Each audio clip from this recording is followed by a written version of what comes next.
গোপালকে সাজাইতে নন্দ গানে না পারি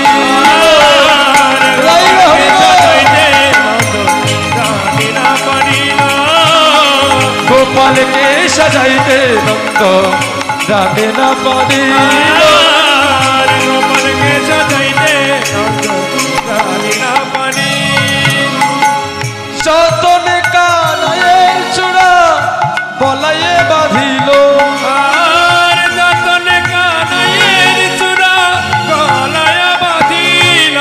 আস্তে আস্তে আস্তে এবার সখাগণ এক এক করে গোপালকে সাজাবেন আর সাজিয়ে গুজিয়ে গোপালকে নিয়ে যাবেন গোষ্ঠে।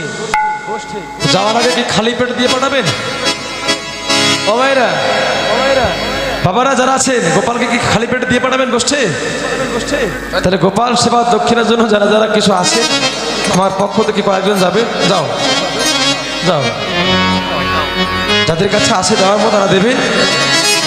ভাইরা না থাকলে দেওয়ার দরকার নেই, কিন্তু উঠতে হবে না। হ্যাঁ, এরপরে দল আসছে। এবার সখাগণ সবাই এক এক করে সাজাচ্ছে। অঙ্গদ বলায়ারো ছবি আছে ভালো, অঙ্গদ বলায়ারো ছবি আছে ভালো, অঙ্গদ বলায়ারো ছবি আছে ভালো, অঙ্গদ বলায়ারো ছবি আছে ভালো।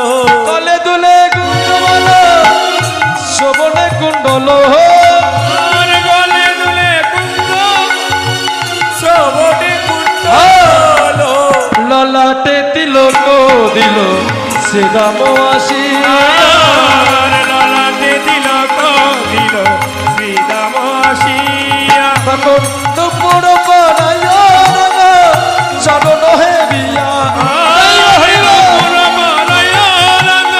চরণ হেরিয়া, তখন দুপুর পরায়া চরণ হেরিয়া, নুপুর পারায়া চরণ হেরিয়া। বলরাম দাসে বলে কান্দিতে কান্দিতে অমনি রাহিল রণি মদন রহি।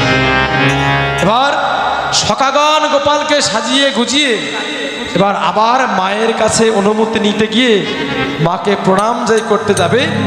মা তখন গোপালকে আশীর্বাদ করে রক্ষা মন্ত্র পাঠ করে বাম চরণ থেকে ধরে নিয়ে গোমায়ের ফোঁটা ভালে দিয়ে এবার গোপালকে বলরামের হাতে তুলে দিয়ে বলছে, বলরাম আমি আমার প্রাণ বাহির করে আমি আমার গোপালকে তোর হাতে তুলে দিলাম বাবা।